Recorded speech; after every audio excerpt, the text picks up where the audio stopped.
Boa noite, estamos começando mais um programa Contestando pela TV Assembleia Legislativa do Estado de Goiás e também pela TV Brasil Central, programa que é feito em parceria entre essas duas emissoras, trazendo sempre para você informações interessantes, entrevistas interessantes sobre as pautas e os principais assuntos da semana. Estamos naquela época do ano que todo mundo tem que fazer a sua declaração de imposto de renda.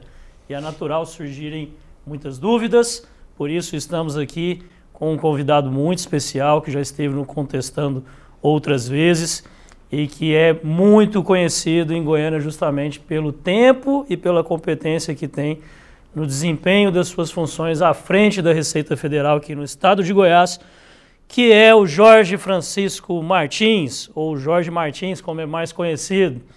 Boa noite, Jorge, seja bem-vindo ao programa Contestando. Boa noite, Daniela, Geraldo. É um prazer estar com vocês. Pois é um momento que eu gosto muito de estar aqui com vocês para falar sobre o imposto de renda, quer dizer, orientar os nossos contribuintes, né, para que eles façam a declaração de forma correta. Então, prazer. É um assunto bastante agradável, bastante complexo, mas bastante agradável justamente por isso. O prazer é nosso, é sempre bom receber pessoas tão capacitadas como você. No caso, tenho o prazer de receber um amigo, então fico mais feliz ainda. Primeira pergunta, já fez seu imposto de renda? Estou brincando. Conosco aqui, Dr. Geraldo Fonseca, como sempre, os nossos comentaristas titulares aqui. Seja bem-vindo ao Contestando. Dr. Geraldo. Boa noite, Daniel. Boa noite, doutor. Boa noite para quem está em casa aí assistindo a gente mais uma vez. Eu acho assim que não tem como escapar, né? Tá, para quem precisa, tem os isentos, mas aquela pessoa que precisa declarar é muita informação para poder, ainda mais com mudanças, né? Tem PIX, mais não sei o que nós temos que discutir, né? É muito importante. Muito importante. Tem um ditado americano que diz que são as duas coisas que você não pode fugir, né? Da morte e dos impostos. E do imposto. Então não tem jeito. E hoje, especialmente aqui no Contestando, a jornalista Daniela Mello, que é da equipe da TV Assembleia, você está acostumado a ver aí na sua casa, e que hoje está nos dando a honra de fazer parte da nossa equipe aqui de entrevistadores para essa entrevista tão especial com o Dr. Jorge Martins. Olha Seja bem-vindo, Dani. Obrigada, boa noite, Daniel. A honra é minha, né, de estar aqui com vocês hoje. Boa noite, Jorge. Grande Jorge, né? Qual jornalista aqui no estado de Goiás que nunca entrevistou o Jorge aí para falar do imposto de renda? Boa noite, Geraldo, também. E hoje as dúvidas, né, que a gente vai tirar aqui hoje nesse programa, acho que é de todo mundo, você aí de casa que está nos assistindo. Fica aqui com a gente que vai ter muitas dúvidas aqui esclarecidas hoje. É isso, Jorge Francisco Martins, natural de Vianópolis, Goiás, auditor da Receita Federal desde 1992. Foi chefe da fiscalização da Delegacia da Receita Federal em Goiânia de 98 a 99 e é supervisor do Imposto de Renda da Delegacia da Receita Federal em Goiânia desde 1999. Já tem um tempinho, né, Jorge, que você está nessa lida. Pois é, esse é o 26º ano, né, que eu falo sobre o imposto de renda, né, que já tem um tempinho, né. E fala pra gente um pouquinho, antes da gente começar a entrevista, primeiro sobre essa experiência de tantos anos à frente da Receita, sobre os desafios do dia a dia. A gente sabe que, às vezes, parece ser uma situação fria, porque lida com números, né, lida com impostos, mas também eu acredito que tem uma relação muito humana de entender as características de cada pessoa, do contribuinte, e eu tenho certeza que o trabalho de vocês lá é muito mais amplo do que parece. Exatamente. Olha, é uma das áreas mais complexas que existe. Tanto é que os auditores fiscais da Receita Federal têm formações múltiplas, né? Não tem, assim, por exemplo, uma determinada carreira que é só advogado, ou só, né, médico. Na Receita Federal nós temos profissionais na área de educação física, até médicos, dentistas, nós temos todo tipo de profissões lá dentro. Isso ajuda muito pela complexidade dos assuntos, né, que tem na Receita Federal. Então, como você falou, eu estou, né, na Receita desde 92, comecei minha carreira no Acre, né, Rio Branco, no Acre, aí depois voltei para Goiânia e fiquei pouco tempo, um tempo pequeno também assessorando o delegado. Depois eu já entrei na área do imposto de renda, quer dizer, tem 26 anos que eu estou nessa parte, né? E é muito prazerosa, justamente porque a gente tem contato com muita gente, né? Principalmente com a imprensa, com os jornalistas, que é uma classe bastante agradável de convivência, né? Então, eu me sinto assim, honrado de ter participado durante esse tempo todo, nessa condição assim, de tratar com o pessoal da imprensa, falar sobre o imposto de renda. Então, isso me fez crescer muito, com certeza. E bom, então vamos começar já falando sobre o imposto de renda 2025. A gente está em fase de recolhimento das declarações do imposto. Acho que o principal, para a gente começar, tem muita coisa para a gente falar hoje, mas é sobre as mudanças, né? Quais as principais mudanças que nós teremos nesse ano de 2020 e 2025 com relação à declaração, com relação ao imposto? As principais mudanças que nós tivemos, algumas mudanças nós tivemos em relação a quem está obrigado a declarar imposto de renda, né? Porque nós tivemos um ajuste pequeno na tabela do imposto de renda, então hoje está obrigado a declarar quem teve rendimento tributável superior a R$ 33.888, né? Esse ajuste na tabela fez também aumentar o limite que obriga a declarar para o produtor rural, que a receita bruta da atividade rural, que até o ano passado era de R$ 153.600, que obrigava a declarar. Agora passou para R$ 189.440, ele está obrigado a declarar. Por quê? Esse valor é justamente 5 vezes o 33.888. Porque o produtor rural, ele tem uma tributação diferenciada. Mesmo que o lucro da atividade rural seja maior, a tributação dele é de apenas 20%, é um lucro arbitrário de 20%. E com isso, quer dizer, 20% de 169.440 dá exatamente 33.888. Por isso que obriga ele a declarar se ele tiver uma receita superior a esse valor, né? Outras novidades nós temos também em relação, porque ano passado a Receita permitiu que as pessoas que quisessem atualizar o valor dos bens, né, os imóveis, poderiam fazer a atualização e pagaria então um ganho de capital com alíquota reduzida, que o normal é de 15% a 22,5%. Pagaria nesse caso uma alíquota reduzida de 4%. Também ele estaria obrigado a declarar agora, se ele fez isso, para declarar essa condição. E outra coisa que inclusive é importante a gente falar aqui, depois discorrer mais sobre isso, é a questão das pessoas que têm aplicações financeiras no exterior. Aplicações financeiras ou então lucro de dividendos em participações societárias no exterior. Se a pessoa é residente no Brasil e tem esse tipo de rendimento no exterior, ele agora vai ter que declarar isso, quer dizer, apurar esse imposto na própria declaração do imposto de renda, que é uma grande novidade. Inclusive, ele vai pagar e esse valor vai ser compensado, inclusive, com o imposto normal que ele apurar na declaração do imposto de renda, né? Então, além disso, nós temos algumas novidades com relação à declaração pré-preenchida. Ela já não é novidade em relação a tudo, mas ela traz informações interessantes, como, por exemplo, além de informações sobre as contas bancárias, né, e fundos de investimento, ela traz o saldo atualizado e, inclusive, contas do exterior. Né, se a pessoa tem uma conta no exterior, automaticamente essa conta vem na declaração de bens dele. Nesse caso aí, a Receita vai deixar para ele preencher o saldo, né? Mas a conta com a agência, tudo já vem, o país que tem essa conta, já vem na declaração pré-preenchida dele, tá certo? E também tem algumas novidades em relação à declaração online, né? Que a gente pode falar depois com mais profundidade. Ótimo. Doutor Geraldo, já fez a sua declaração? Não, senhor. Lá em casa eu faço a minha e da minha esposa. Estou aprendendo muito aqui, né? Informações valiosas, né? Ele fala, eu fico pensando, o que encaixa na minha, o que ele está falando, né? Que me serve. Mas, assim, uma dúvida que o senhor já comentou aí alguma coisa sobre ganho de capital, né? Uma dúvida que é recorrente é a aquisição de bens, né? As pessoas ficam preocupadas, assim, se eu adquirir um bem, eu tenho que declarar o bem, mas eu já paguei o imposto sobre o bem, qual que é a relevância, qual que é a relação com o imposto de renda, né? E a entrada do bem, a saída do bem quando vende, né? O senhor poderia falar um pouco sobre isso? Sim.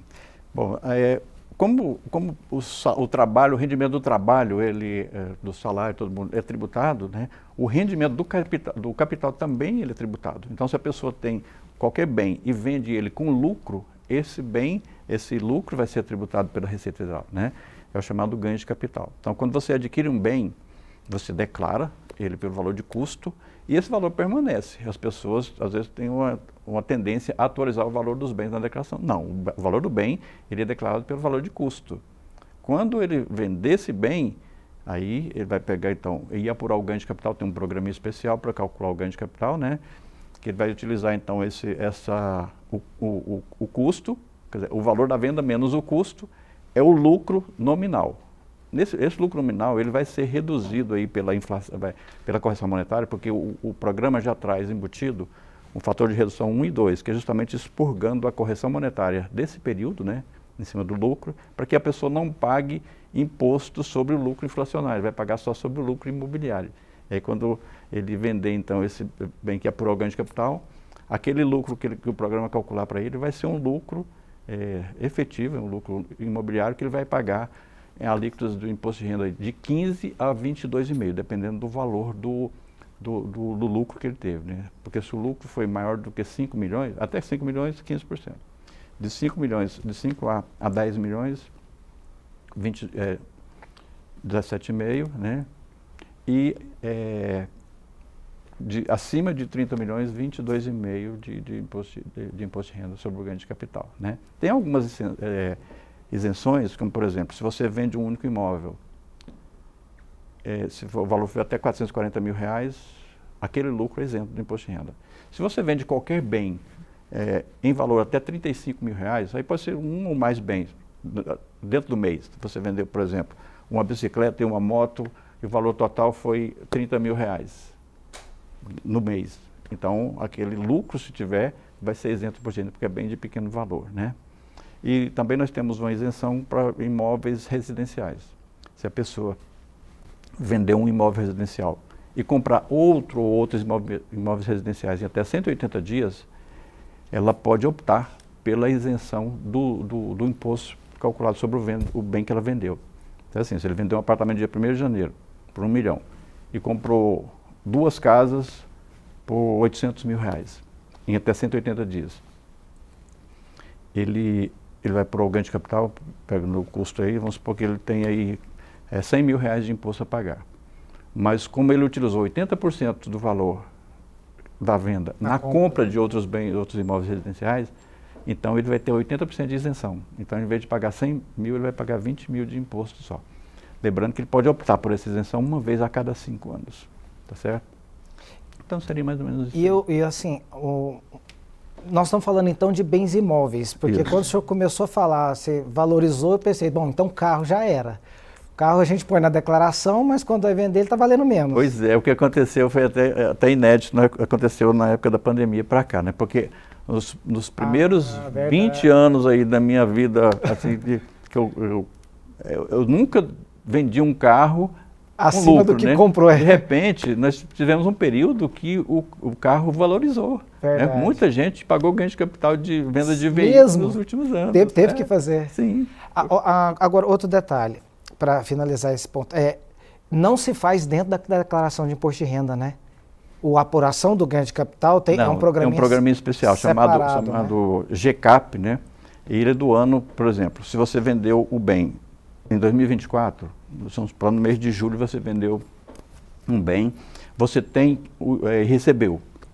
Você tem até o último dia útil do mês seguinte para pagar o imposto. Aí você usa o programa de ganho de capital GCAP 2024, calcula o imposto e recolhe, se você vendeu em julho, até o dia 31 de agosto você tem que recolher o imposto. Se você parcelou, cada parcela você vai pagando no último dia útil subsequente. Por ocasião da declaração, você importa aquelas informações para aquelas informações alimentarem a declaração do imposto de renda, certo? Porque em todos os casos vão ter um rendimento que é de tributação exclusiva, que é a parte que foi tributável, mas tem algumas parcelas, igual eu falei assim, tem algumas partes que são isentas, né? Justamente pela correção monetária e tal. E essa parte vai alimentar a declaração na parte de rendimentos isentos e bonitinho assim. Então as informações vão ser todas carreadas para a declaração do imposto de renda no lugar certo. Dani, fica à vontade. Também não declarei meu imposto de renda.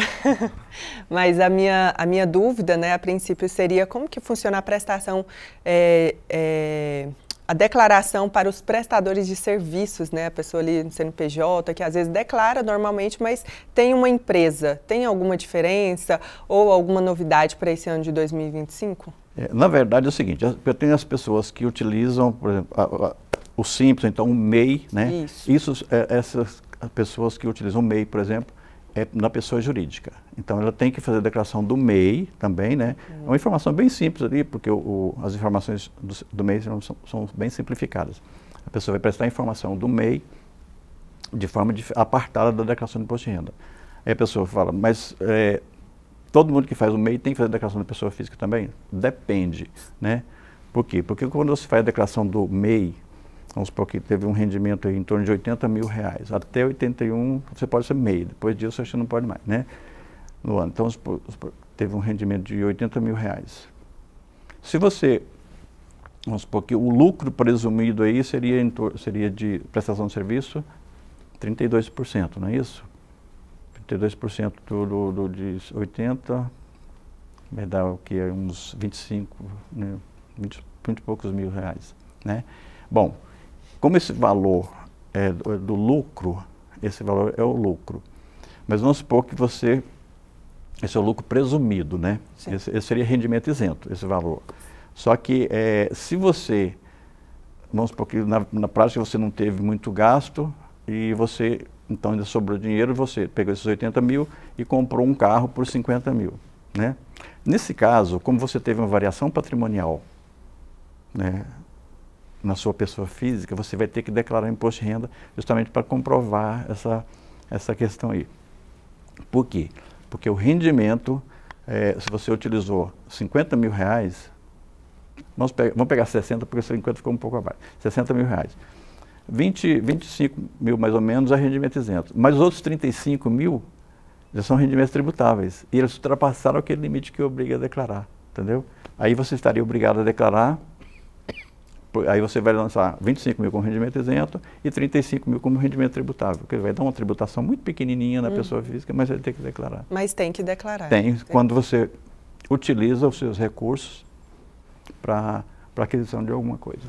Perfeito. Bom, recentemente nós tivemos uma mudança que foi amplamente divulgada no governo federal, que é com relação à mudança da declaração do recolhimento de impostos para pessoas que ganham agora até R$5 mil mensais. E como tem acontecido com tudo nesse país, o debate que muitas vezes deveria ser técnico se tornou um debate político. Quem aprova o governo federal elogiando a decisão, quem é contra o governo federal muitas vezes criticando a decisão. Como aqui a gente preza pelo lado técnico, isento, queria saber do Jorginho como é que ele vê essa mudança e se ela vai ser importante para o crescimento do país e principalmente se ela realmente, nós tivemos essa semana também o vazamento aí de algumas conversas do presidente do PP, Ciro Nogueira, que fez parte do governo passado, onde ele disse claramente que ele não sabe de onde o Brasil vai tirar essa arrecadação que perde com esse imposto. Então eu queria saber de você qual a sua leitura sobre essa mudança realizada pelo governo federal. Olha, assim, sem despindo de qualquer conotação política, eu acho que essa medida ela é excelente. Vou dizer por quê. Porque você está diminuindo a tributação, você está de uma classe, né, que é menos favorecida, quem ganha até R$5 mil. Ao fazer isso, mesmo que você tenha aí uma redução de em torno de 27 milhões na arrecadação, você está jogando na economia recursos, né, para uma classe que geralmente consome tudo. Então nós teremos aí um volume muito grande de recursos na economia, que ajuda a gerar economia, inclusive gerar impostos novamente, né? E de acordo com a lei, com a intenção do governo, esses recursos viriam de onde? De quem ganha, tem um rendimento acima de R$50 mil por mês, ou seja, R$600 mil por ano. Só que essa tributação, ela não vem 10% em cima do valor. Vai ser 10% complementando o que a pessoa pagou de imposto menor do que 10%. Se ela pagou menor do que 10%, ela complementa 10%. Se ela pagou mais do que 10%, ela não vai pagar mais imposto. Então, E eu acho justo por quê? Porque mesmo a pessoa que ganha, vamos supor, a pessoa, nessa tabela nova que está divulgando aí, a pessoa que ganha R$ 6.600, por exemplo, ela vai ter uma redução de 25% do imposto. Mas mesmo com essa redução, a pessoa que ganha R$ 6.600, ela vai pagar 660 de imposto. Ou seja, ela vai estar pagando 10% da mesma alíquota daquele que ganha R$ 1.200.000, tá certo? A mesma alíquota. Então, eu acho bastante justo que retire um pouco dessa categoria aí que tem um rendimento maior, porque se fosse para tributar 10% dessas pessoas, já seria justo. E nesse caso aí não seria tributar 10%, é só complementar 10%. Porque, por exemplo, um empresário aí, lógico que isso vai pegar muito a parte de lucro das empresas, lucro que foi distribuído para as pessoas. Mas uma pessoa que tem aí vamos pegar aí a faixa de 1.200.000, que é justamente o que dá 10%, porque entre 600.000 e 750.000 é 2,5%, né? De 750 a 900, 5%, de 900 a 1.050.000 é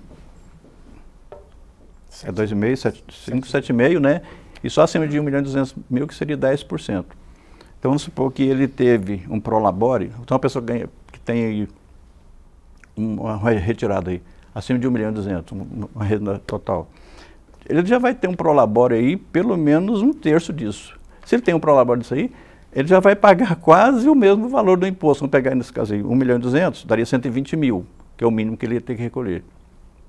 Mas ele deve pagar aí pelo menos 80.000 já de imposto do prolabore dele. Então ele vai complementar com pouco. Então, na verdade, eu acho que, e mesmo assim, a pessoa vai ter que pagar no máximo 10% de imposto, do imposto que quem ganha R$ 6.600 paga, a mesma alíquota dele. Então eu acho que é bastante justo, né? Porque você está tirando uma categoria de contribuintes e repassando para outra. Só que você tira de uma que essa pessoa vai reduzir o patrimônio dela e certamente ela vai reduzir umas aplicações financeiras aí, certo? É um dinheiro que talvez não girasse como esse valor quando é aplicado para pessoas de baixo rendimento, vai fazer girar. Então, para a economia, eu acho que ele é bastante favorável justamente por isso. Porque você vai tirar de uma categoria que muitas vezes entesoura aquele valor, você vai tirar de um entesouramento para jogar no mercado do consumidor, porque aquelas pessoas que vão deixar de pagar imposto são pessoas que vão pegar esse valor e vão consumir tudo. Eu e a Dani vamos deixar de pagar imposto e o senhor vai passar a pagar.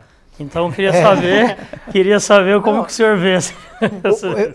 O que o senhor está dizendo, achei interessante, assim, porque a gente nunca ora por esse ponto de vista, né? Mas o que o senhor está dizendo, basicamente, é de que se a gente fosse aplicar o princípio da capacidade contributiva, né? Lembrando lá da minha aulinha de tributário lá da faculdade, então, até porque eu não sou, né, especialista na área, mas assim, o empresário então tinha que pagar mais de 10. Porque se o de 6.600 está pagando 10, exatamente, então ele pagar 10, ele está igual, né? Ele tinha que pagar exatamente, um pouco mais. Nem está tendo progressividade, está sendo. Não está tendo progressividade, nós tivemos essa semana, em virtude de uma notícia que saiu de duas herdeiras, que são as duas bilionárias mais jovens do Brasil, que receberam uma herança de 6,8 bilhões de reais, as pessoas discutiram muito sobre a questão do imposto, fazendo a comparação com outros países. Na França, elas teriam que pagar 60% em cima desse imposto, na Alemanha 55%, no Japão 55%, na Coreia 50%, nos Estados Unidos 40%, na Inglaterra 40%, e no Brasil, em média, o imposto é de 7%. Pensando nisso, os ricos no Brasil, as pessoas de maior capacidade financeira, são os que realmente pagam menos impostos? Se você for analisar essa questão que eu falei anteriormente, porque hoje a maior parte do imposto é sobre o consumo, né? Que seria o ICMS, o IPI, PIS, COFINS, né? Contribuição social, contribuição... Então, eles geralmente, o ISS também, são impostos sobre o consumo. E o que acontece é o seguinte, em torno de 30%, a carga tributária em torno de 30% a 35%, né, em cima dos produtos consumidos. Quem consome 100% do que ganha é quem ganha menos. Então, ele vai pagar, ele vai receber o valor dele e vai pagar de 30% a 35% quando ele consumir. Porque é lógico que o empresário vai repassar para as pessoas, né, o consumidor, o imposto. Então, em cima disso, quem ganha menos paga 35% no consumo. A pessoa que ganha, vamos pegar aquela outra ponta lá que ganha acima de R$100 mil, ele não vai consumir tudo, né? Parte desse valor vai ser aplicado no mercado financeiro, que tem uma tributação muito menor. Então vamos supor que seja, ele pega aí 30% e consome, ele vai pagar então 35% em cima de 30%, né? Naquela conta da Dilma lá, 30 por 30 vai dar 11% mais ou menos, não é isso? Bom, mas o caso aí, o restante, ele vai aplicar no mercado financeiro. O lucro dele, ele vai pagar em torno de 15% em cima do lucro, só do lucro, entendeu? Então, você vê que a tributação, nesse caso aí, percentualmente, ela está muito maior em cima de quem ganha menos. Doutor Geraldo. Dani, você queria fazer uma pergunta? Não, pode finalizar esse assunto, que claro, é outra pergunta. Primeiro as damas, né? Com certeza. Então, outra preocupação também que a gente vê aí com as declarações de imposto de renda são com relação às despesas recorrentes.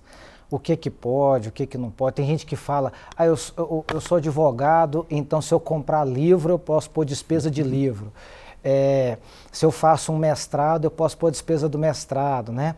O que realmente entra em despesa que a gente pode... E outra, qual que é o nível de desconto? Porque também tem um limite, né? Não adianta eu achar que tudo vai ser devolvido e abatido 100% do imposto, né? Na verdade é o seguinte, quando você, a declaração do imposto de renda, você pega então os rendimentos tributáveis, né? E joga na declaração, depois você vai jogar as despesas dedutíveis. O que você pode jogar que vai ser despesa dedutível? Primeiro, quando você jogar dependente. Cada dependente que você joga vai considerar como despesa R$ 2.275,08 por dependente. Aí você pode jogar também despesas com instrução. O que é despesa com instrução? É o pagamento ao estabelecimento de ensino regular, de creche até pós-graduação. Aí não entra material escolar, não entra cursos preparatórios para vestibular, curso preparatório para concurso, curso de inglês, nada disso entra. Só o pagamento ao estabelecimento de ensino, limitado a, pasmem, R$ 3.561,50. No ano. Ou seja, no ano. Muitos cursos você paga isso por mês. Por mês. Então até eu falo para as pessoas, o momento é agora, tem um projeto de lei que as pessoas vêm reclamar da Receita. A culpa é do senhor, né? Quem cuida disso, quem faz lei, é o Congresso. Então tem um projeto de lei no Congresso nesse momento, que é o momento de aumentar isso aí, certo? Conversar com os deputados para entrar com emenda aí para aumentar esse limite, não é isso? O que mais pode ser deduzido? Pagamentos de despesas com saúde. O que é despesa com saúde? Pagamentos de plano de saúde, clínicas, hospitais, exames laboratoriais, próteses ortopédicas e dentárias, e pagamentos a profissionais de saúde, que seria médico, dentista, psicólogo, fisioterapeuta, terapeuta ocupacional e fonoaudiólogo, certo? Qualquer despesa desse aí, sem limite. Na parte de saúde, a despesa não tem limite. O que precisa ser? Precisa ser realmente despesa da efetiva prestação de serviço, né? E a pessoa, então, vai ter que declarar, por exemplo, a clínica, o hospital, o plano de saúde informa para a Receita, através da DEMED, que vai alimentar até pré-preenchida, e se não alimentar de qualquer forma, a Receita Federal tem essa informação, e os profissionais da área de saúde vão informar através do Carnê-Leão, o Carnê-Leão Web, que é um programinha que eles fazem para prestar informações para a Receita, e essas informações vão ter que bater com o que você declarou. Antigamente era pelo limite de despesa, né? Hoje não, hoje é pelo cruzamento de informação. Se você declarar que teve um pagamento para um dentista, mas o dentista não declarou o que recebeu de você, a sua declaração cai na malha automaticamente. O que mais pode ser deduzido? Previdência oficial, qualquer limite, qualquer valor. Previdência privada limitada a 12% dos rendimentos tributáveis. Pensão alimentícia relacionada ao direito de família, né, desde que seja através de uma decisão judicial ou escritura pública de separação. Não vale uma escritura pública de declaratório. Por exemplo, você vai lá no cartório e fala, é claro que eu pago para minha mãe a pensão. Isso não vale. Tem que ser uma escritura pública de separação e nela constar, então, aquele valor da pensão. Tá certo? Além disso, os profissionais liberais eles podem abater o livro caixa, né, que são as despesas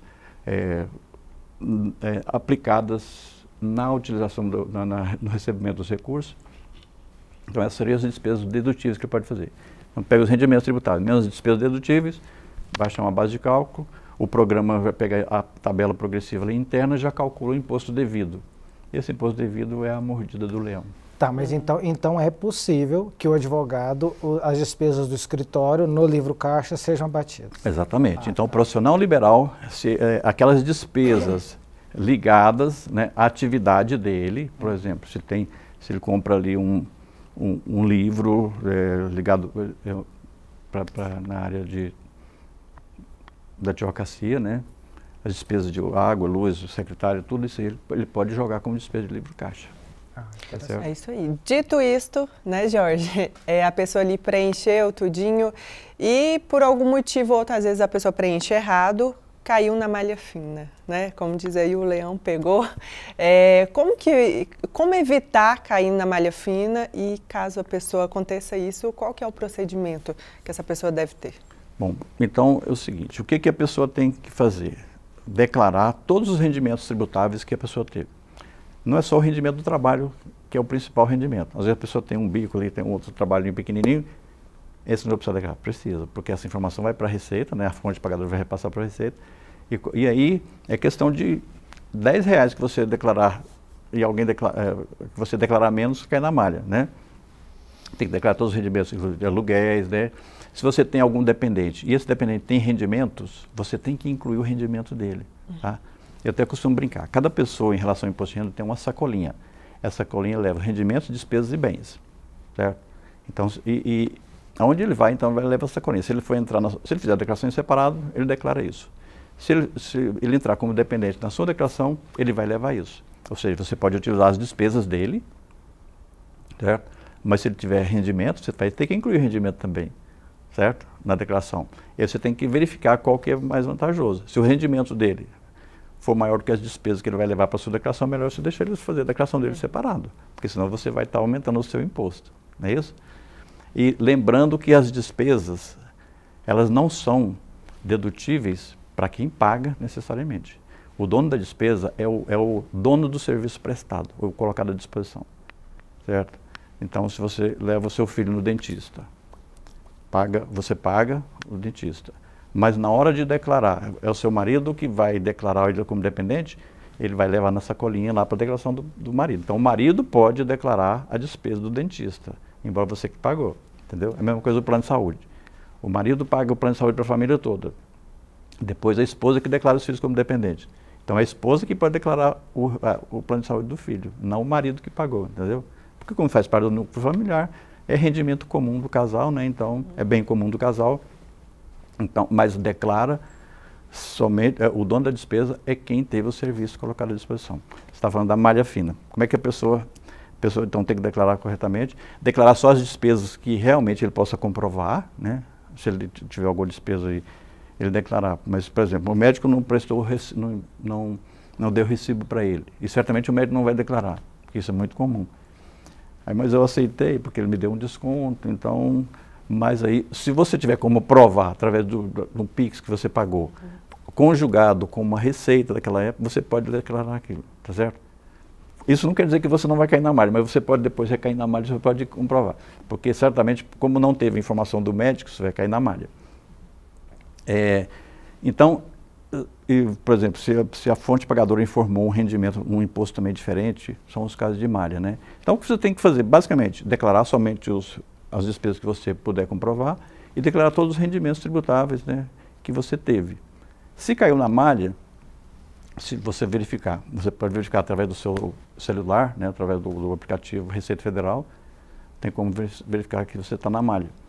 Aí, estando na malha, você verifica. Foi erro cometido? Retifique a declaração antes de ser intimada pela Receita Federal.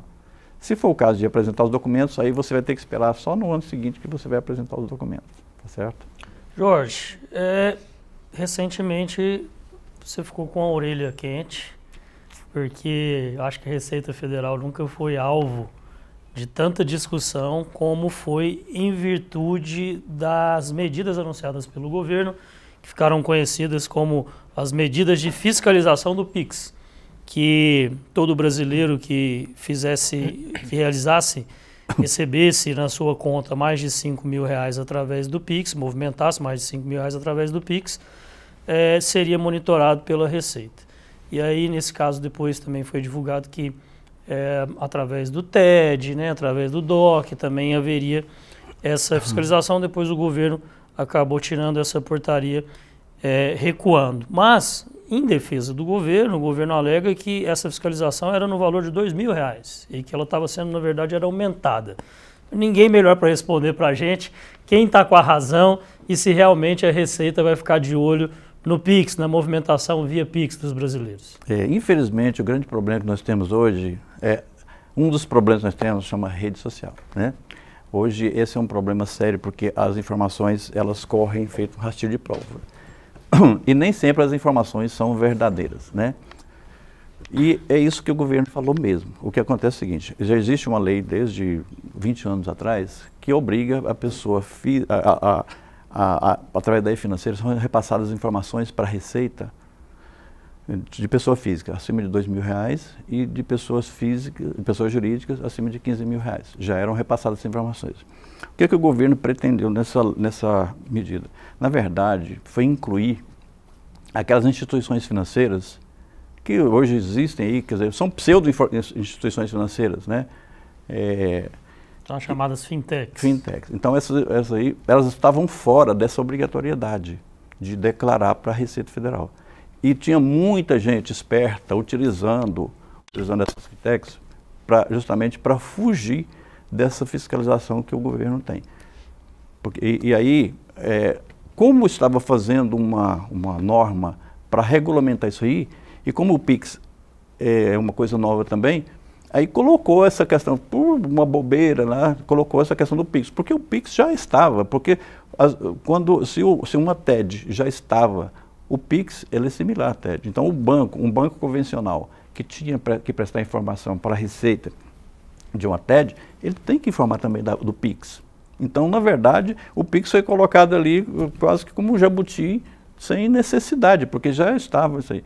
E as pessoas, infelizmente, utilizaram, não sei se de má fé, não estou dizendo que foi de má fé, mas utilizaram desse subterfúgio aí para carregar em cima da situação aí, tanto é que virou essa questão aí, do tamanho que foi, mas a intenção da Receita não é pegar lambari quando você joga uma coisa assim, é pegar esses grandes investidores que estavam utilizando essas fintechs para fugir do rastro, sem deixar rastro para a Receita Federal. Porque as pessoas estavam falando que não, a pessoa ganha R$5.000, vai ter que pagar imposto. Inclusive falando que tem que pagar imposto. Gente, nunca a Receita Federal vai cobrar imposto em cima de uma suspeita, certo? A Receita Federal tem que selecionar a pessoa para ser fiscalizada e depois, verificando que realmente aquele valor não foi declarado, pagar o imposto. Eu vou te dizer uma coisa, eu tenho 30 e poucos anos de Receita Federal, eu nunca vi uma pessoa de poder aquisitivo baixo ser selecionada para uma fiscalização. Já vi cair na malha e pagar imposto. Mas eu nunca vi uma pessoa, né, de poder aquisitivo assim, inclusive vamos falar que ganha de R$10.000 para baixo, ser fiscalizado. Eu nunca vi, certo? Então, essa medida era para pegar os tubarões e não os lambaris. Doutor Geraldo, o que você acha sobre essa polêmica? Se tornou político na época, né, a questão, porque, é igual o senhor falou, se foi usado para o bem ou para o mal, né, mas a questão é, não confie nesse governo. Por quê? Porque ele falou que ia ter picanha, não teve, porque ele falou que não ia ter segredo e agora está tendo segredo de dados, né? Segredo de dados, falou que não ia ter isso e está tendo, falou que não ia taxar a Shopee, está taxando a Shopee. Então, quer dizer, o pessoal usa isso, né, tipo, como uma disputa, nós estamos numa disputa política, então, como um argumento contra o governo, né? Ó, cuidado, eles estão falando que não vão taxar, mas amanhã podem usar esses dados para efeito de investigação, de apuração, tal. E as pessoas, em determinado momento, acreditam nisso mesmo, né? Então, eu acho que se transforma numa discussão política mesmo. Pior, eu acho, é a hora que o governo, ao invés de informar, porque agora, o senhor explicando aqui agora, parece tão simples. Então, o governo, ao invés de fazer um outro vídeo explicativo dessa forma, o governo vai e retira o documento. Né? Era uma portaria, medida provisória. Foi o grande erro do governo, retirar. Então, assim, parece que a carapuça serviu, e aí, lógico, foi uma vitória da oposição e tal. A coisa se tornou, escalou, né? Então, E só complementando isso aí, as pessoas falam assim, ó, bom, pode então taxar o Pix. Até voltando nesse assunto, quem falou isso é um deputado. A taxação do Pix é a criação de um imposto que não existe. Para você criar um imposto, você precisa de uma lei complementar. A lei complementar, ela exige, né? Nesse caso aí, nem não era uma lei complementar, porque como não tem, a lei complementar quando o imposto já é previsto na Constituição. Quando ele não é previsto, ele precisa de quê? De uma PEC, de uma emenda constitucional. Então, o governo não tinha a menor possibilidade de taxar o Pix, não tem como executivo. Somente o Congresso Nacional é que pode taxar o Pix, certo? E precisaria ser 2 votações de pelo menos 3/5 da casa. Ou seja, quem cria o Pix não é a Receita, não é o governo, é o Congresso Nacional. Se for para criar o Pix, o imposto sobre o Pix, tem que ser o Congresso Nacional, não tem outra forma, entendeu? Ô Jorge, você falou aí do deputado, a gente sabe que é o deputado o Nicolas Ferreira, né, deputado federal, e o governo ele recuou exatamente depois que o vídeo dele viralizou mundo afora, não só aqui no Brasil, mas assim no mundo inteiro. O vídeo do Nicolas viralizou. Então você não concorda com parte da fala dele? Como que você vê ali a posição dele mesmo de ir nas redes sociais, de falar sobre esse assunto? Olha, justamente essa questão que falou aí, né? Porque ele não disse diretamente que o governo vai taxar o Pix, mas ele deixou no ar que se o governo fez outras coisas, ele poderia taxar o Pix. Ele, deputado, ele sabe muito bem que o governo não tinha como taxar o Pix, porque é um imposto novo, ele sabe muito bem que precisaria do voto, inclusive dele, lá no Congresso, para fazer isso. Então, se ele usou de má fé ou não, isso aí é uma questão de foro íntimo dele. Mas que realmente ele falou a verdade, ele não falou. Não, mas aí eu vou contestar. O nome do programa é esse, né? Eu acho que não foi bem isso também que ele quis dizer. Ele quis dizer o seguinte, cuidado, o governo vai começar a fiscalizar Pix acima de 5 mil, então a partir do momento que você tiver Pix de 6, 7 mil, 10 mil reais, né, por mês lá na sua conta, o que vai acontecer? Essas informações já são repassadas, como o senhor mesmo falou, há mais de 20 anos, então vai recair imposto de renda sobre isso. Porque o que acontece? Essas pessoas não declaram. E isso ele tem razão. Isso ele tem razão. Muitas pessoas que trabalham como MEI, que trabalham às vezes nem informalmente, nem MEI não tem, não estão regulares, elas ganham de 5 a 10 mil reais, não declaram imposto de renda, quando deveria declarar. E ele deixa bem claro isso no vídeo. Essas pessoas não declaram. Aí, tipo, também não vou entrar nesse mérito se ele está certo ou se está errado, porque se a gente for analisar juridicamente, legalmente, essas pessoas estão todas ilegais, né? Poderiam incorrer até em responsabilização, né? Até crime. Então, mas ele quis dizer isso, ele falou assim, infelizmente, a realidade do Brasil, acontece isso, porque aí o imposto é o imposto de renda que já existe. E aí seria taxado, né? Pois é, mas nesse caso é o que eu falei.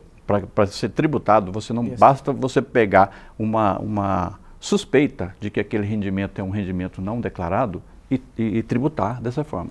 A pessoa tem que ser selecionada para uma fiscalização, como eu falei anteriormente. Concordo. Né? Então, ele deve ter uma assessoria muito melhor do que muita gente aí. Ele sabe muito bem, se ele não sabe a assessoria dele, sabe muito bem, que a Receita Federal jamais ia correr atrás dessa pessoa que ganha de 5 a 10 mil reais para ser selecionado e para pagar imposto sobre isso aí. Ele sabe muito bem que os lambaris não são selecionados pela Receita. Isso aí todo mundo sabe disso. Então, na verdade, quem realmente se beneficiou com isso não foram os lambaris. O impacto financeiro de algumas ações desse governo, ele foi realmente grande na arrecadação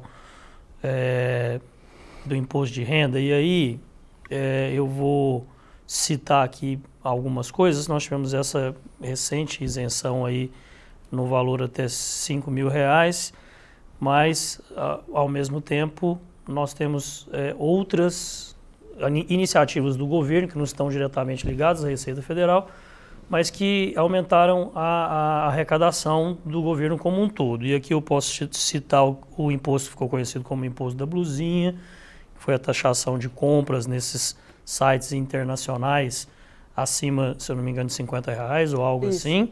E, além disso, mais recentemente... $50. $50, né?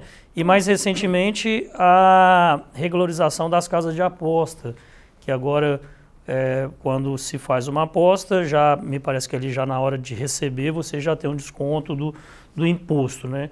Acabou que essa arrecadação ela é muito significativa para os cofres do governo? Olha, a parte das apostas, sim, tem um reflexo muito grande em cima disso aí. E eu acho que o governo fez a coisa certa. Por quê? Porque quando você tem uma coisa que está na ilegalidade, quem ganha com isso é quem está correndo o risco, né? Porque o lucro dele é muito grande para compensar o risco dele. Então ele coloca um preço lá em cima para compensar aquele risco. E ele acaba tendo lucros muito grandes. A partir do momento que você regulamenta uma coisa que está na ilegalidade e começa a cobrar imposto sobre aquilo, quer dizer, você está transferindo o lucro de um grupo pequeno de empresários para o lucro, não, puxando parte do recurso, que é o lucro de um grande empresário, para os cofres públicos, para suprir as necessidades do governo. Então eu acho que é bastante justo isso aí. A questão da blusinha. Não estou aqui defendendo o governo, porque o governo comete os erros dele, nós sabemos que não é tudo certo. Mas a questão da blusinha foram os empresários, certo, do ramo de confecções, que na verdade pressionaram o governo a taxar, a fazer essa taxação, justamente porque estavam perdendo o mercado, né? O mercado nacional estava perdendo espaço justamente porque os valores importados sem tributação, o mercado produtor interno estava pagando impostos caros. E aí vem de fora, beneficiando grupos de importadores aí que não estavam pagando imposto sobre uma mercadoria, certo? Porque na verdade não são as blusinhas só, são as empresas lá fora que estavam ganhando em cima disso aí, e esse valor não estava sendo tributado aqui em detrimento das pessoas que produzem e estavam pagando imposto caro. Tá aí. Jorge, aproveitar que a gente está falando aqui de algumas fake news, né? Vamos falar de golpe. Tem muita gente que utiliza desse momento de imposto de renda para mandar e-mails falsos, fazer telefonemas aí e acaba enganando muitas pessoas. Como que faz para não cair nesses golpes? Quais os cuidados as pessoas têm que ter para não ser aí, né, iludido com algum telefonema ou algo assim? A Receita Federal não encaminha e-mail, não encaminha mensagem de... Importante. Né? Não telefona para ninguém assim dessa forma. Um auditor até pode ligar. Eu como auditor, às vezes eu ligo para uma pessoa, né, para falar para ele, estou verificando a sua declaração, se você quiser, eu teria que fazer uma intimação, se quiser me passar a informação sem eu ter que intimar, pode facilitar. Às vezes eu faço isso, informalmente eu faço. Mas a Receita Federal oficialmente não faz nada, não envia e-mail, não envia mensagem de tipo algum. Às vezes pode encaminhar uma mensagem quando a pessoa tem caixa postal eletrônica na Receita, e vamos supor que ela foi intimada e tem uma intimação, alguma coisa na caixa postal. Aí ela manda uma carta para a pessoa, a carta vem o nome e o CPF ou o CNPJ da pessoa, dizendo, olha, verifique a sua caixa postal. Jamais a Receita vai encaminhar qualquer correspondência para a pessoa dizendo para ele, clica nesse link ou encaminhe. Jamais vai acontecer isso. Então, se receber alguma coisa, mandando clicar no link, ou então acessar algum determinado endereço, qualquer coisa, não faça isso porque é golpe. Doutor Geraldo. Mas procedimentos administrativos da Receita, eventualmente cai na malha fina, ela notifica para poder, você tem um prazo para se justificar, inclusive, não é? Como é que é feita essa intimação? Aí ela manda uma correspondência chamada intimação ou notificação de lançamento, certo? Ela encaminha, então, essa correspondência, certo? Com o nome e o CPF da pessoa, certo? Essa correspondência vai pelos correios? Vai pelos correios, normal. E o nome é intimação ou notificação de lançamento, certo? Quando é notificação de lançamento, já tem um imposto lançado ali. Intimação é para apresentar algum documento. E sempre vai ser correspondência, né? Dessa forma aí, em papel e com o nome e o CPF da pessoa. Geralmente você recebe essas mensagens aí, a pessoa manda pelo e-mail, né? Às vezes o e-mail da pessoa não é nem o nome, né?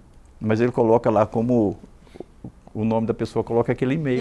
E o e-mail às vezes é tão parecido, não é? Sim. Ali com a logo e tudo mais. Não, eles são muito especializados nisso. Eles fazem a coisa muito parecida, assim, justamente para confundir. E confunde mesmo, realmente. Às vezes até a gente fala assim, nossa, aqui parece que realmente é da Receita. Então jamais eu vou trocar e-mail com a Receita Federal? Jamais. Ah, que bom. E nem receber ligações. Eu queria aproveitar de outros momentos que a gente comentou aqui. Quando eu faço a retificação da minha declaração de imposto de renda, paga multa? Não, a retificação, ela vai gerar uma multa da seguinte forma. Quando você, por exemplo, retifica, você declarou, fez uma declaração para o imposto lá supremo de R$5.000. Aí você retifica a declaração e gerou um imposto maior, né? Em vez de 5, passou para R$8.000. Você tem R$3.000 para recolher. Só que o imposto, ele é devido quando? No dia 30 de maio, último dia da entrega da declaração. Você retificou ela depois do prazo. Ou você vai pagar uma multa de até 20% em cima da diferença do imposto que você não declarou. E uma multa de até 20% e o juros da taxa Selic. Agora, se você não retifica, espera ser intimado pela Receita Federal, recebeu intimação ou a notificação, você não pode retificar mais, você perdeu a espontaneidade. Aí quem vai fazer isso para você é a Receita. Sim. Aí aquela diferença de 3.000, você vai pagar uma multa de 75%, não mais de 20%. Nossa Senhora, quase 100%. Outra coisinha que eu queria perguntar para o senhor o senhor falou que o banco é obrigado a passar as informações, então TED, PIX, tudo isso está sendo informado. Agora, cartão de crédito, cartório de registro de imóveis e notas fiscais, isso também é obrigado aí para a Receita apura isso tudo? Tipo, até o cartão de crédito que eu estou usando, essa informação é repassada? Olha, a informação do cartão de crédito também é repassada, sim. De cartório, se eu comprar um imóvel, não declaro ele, a Receita fica sabendo? Sim, quando você compra ou vende um imóvel, né, os cartórios têm uma declaração chamada DOI, Declaração de Operações Imobiliárias, que é anualmente repassado para a Receita, onde tem relação de todos os adquirentes, né, e alienantes de imóveis. Inclusive, quando você abrir a sua declaração pré-preenchida, se você comprou um imóvel no ano passado, ele já vem lá na declaração de bens, já vai estar o seu imóvel lá. Que legal. Desculpa, por as notas fiscais, para quem é pessoa jurídica, também é repassado para a Receita essas informações de notas fiscais? Sim, é através da E-Financeira, né? Da E-Financeira, e tem aquela outra declaração que, como é que é o nome dela? Fugiu o nome. Sim, as notas fiscais estão todas repassadas para o Banco de Dados da Receita Federal. Interessante. Bom, recentemente, aqui na Assembleia Legislativa do Estado de Goiás, nós tivemos uma audiência pública dedicada à campanha do Imposto Solidário. A iniciativa foi promovida pela Comissão da Criança e do Adolescente e presidida pelo deputado Alessandro Moreira. O Dr. Jorge esteve presente nessa audiência. Eu queria saber do que se trata o Imposto Solidário e, na explicação, o senhor já falar para nós da importância dessa atitude, dessa ação da Assembleia Legislativa em estar debatendo o tema.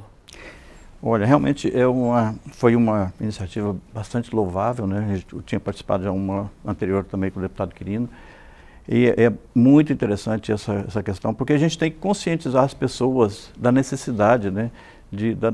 Do direito que a pessoa tem de fazer essa destinação. A gente, apesar de que no programa lá fala doação, né, diretamente na declaração, não é uma doação, é uma destinação. Porque doação é quando você tira do seu patrimônio e repassa para outra pessoa.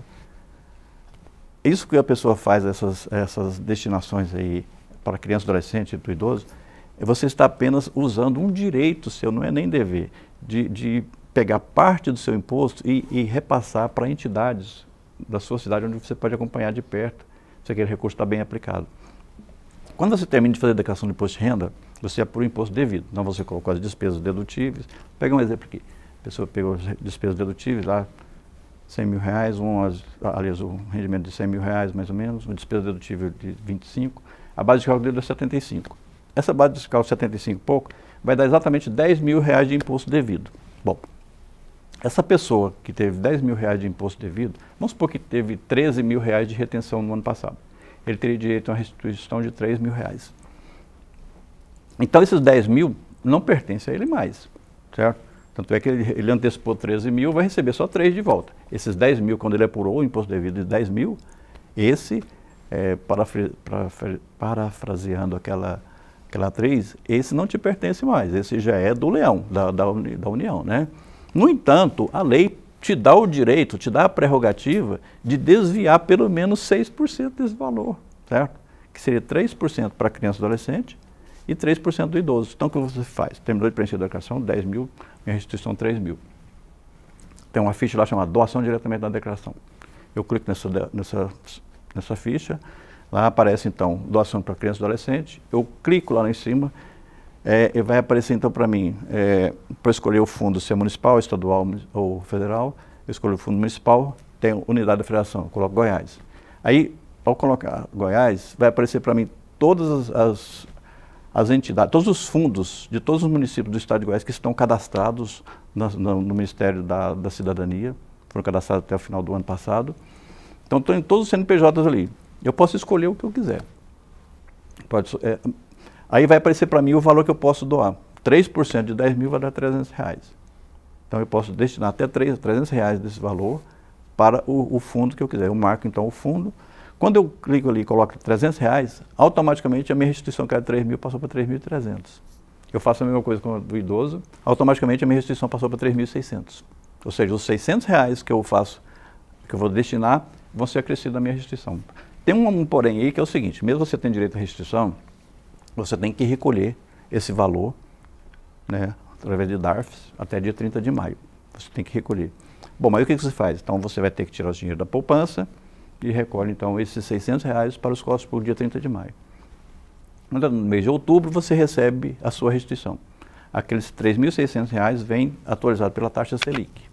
Ou seja, aqueles R$600 que você recolheu lá no mês de maio, vão estar remunerados pela taxa Selic. Ou seja, você tirou o dinheiro da poupança, perdeu o rendimento da poupança de maio a outubro, mas teve uma remuneração da Selic que é o dobro da poupança. Ou seja, você doou, o leão pagou a conta para você e você ainda fez um planejamento financeiro em cima da Receita Federal, entendeu?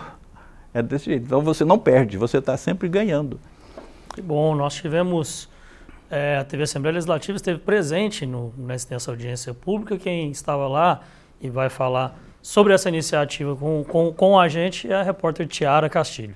Você sabia? O seu imposto de renda pode beneficiar crianças, adolescentes e também idosos de diversos municípios. A campanha Imposto Solidário vem para chamar a atenção sobre o tema. Nós verificamos que o potencial de doação do estado de Goiás ele está bem aquém do que a gente deseja. Então nós vamos trabalhar divulgando, incentivar que as pessoas possam realmente fazer essas doações e assim poder ter o benefício do abatimento do imposto de renda. Ao longo da audiência pública foi explicado sobre o funcionamento da ação, que conscientiza os contribuintes sobre a possibilidade de direcionar sem custos adicionais uma porcentagem do imposto de renda para iniciativas que promovam os direitos e o bem-estar de pessoas em situação de vulnerabilidade. A criança e o adolescente é o futuro do país e a gente trabalhando com projetos que previnem, de prevenção realmente, e as instituições sociais e religiosas realizam isso muito bem. E o Fundo da Infância e Adolescência serve para isso. isso, para a gente fazer destinação desses recursos das pessoas que podem doar através do imposto de renda, não fazer diretamente ao governo federal, mas deixando no município, que é onde as nossas crianças residem. Fique atento para a doação para o Imposto Solidário 2025. Deve ser informada antes do envio da declaração de renda para a Receita Federal, sem ter que pagar nada a mais por isso e de forma fácil, rápida e segura. O valor pode ser destinado para os fundos sociais voltados ao atendimento de crianças, adolescentes e pessoas idosas. Aí, convido você a conhecer mais e parabenizo aqui a Assembleia Legislativa, ali representada pelo deputado Alessandro Moreira e pela deputada Vivian Naves nessa audiência, nessa iniciativa tão importante. Jorge, muito obrigado pela presença. Já vou me despedindo de você, agradecendo mais uma vez pela gentileza de nos atender sempre prontamente, de esclarecer algumas dúvidas da população. Já também pedindo para você deixar o contato da Receita Federal para quem porventura ainda tenha mais alguma dúvida, quais os canais de atendimento que ela pode procurar para esclarecer alguma dúvida que tenha ficado. Eu que agradeço o meu convite, Daniel, por estar aqui com você novamente, né? É sempre prazeroso, né, esse bate-papo, assim, que é um momento que a gente tem tempo, porque muitas vezes o imposto de renda é muito complexo e em oportunidades, assim, reportagens mais curtas, a gente não tem muito tempo de expor, né, com profundidade o pensamento. Então é um momento que é bastante agradável, né? Eu gostei muito de estar aqui com vocês novamente, né? Então foi um prazer estar aqui com vocês. Bom, em relação a essa questão do Receita Solidária aí, da questão das doações, inclusive eu até gravei uns vídeos, né, comentando sobre essa questão da doação, a forma de fazer. Se a pessoa quiser acessar também através eu vou até dar o meu endereço do Instagram aqui para facilitar, né, o Instagram. Jorge Martins Receita, então a pessoa então pode acessar ali e verificar esses vídeos. Inclusive tem o vídeo do produtor rural, que é mais fácil ainda fazer essa doação, porque o produtor rural não antecipa imposto. Então, nos casos do produtor rural, o imposto devido dele vai ser imposto a pagar. Ou seja, ao invés de recolher um DARF de 100% para a União, ele recolhe de 94%, 3% para o Fundo de Criança e Adolescente e 3% para o Fundo de Direito da Pessoa Idosa. Ou seja, não vai alterar nada para ele, a não ser emitir 3 DARFs em vez de 1. E ótimo.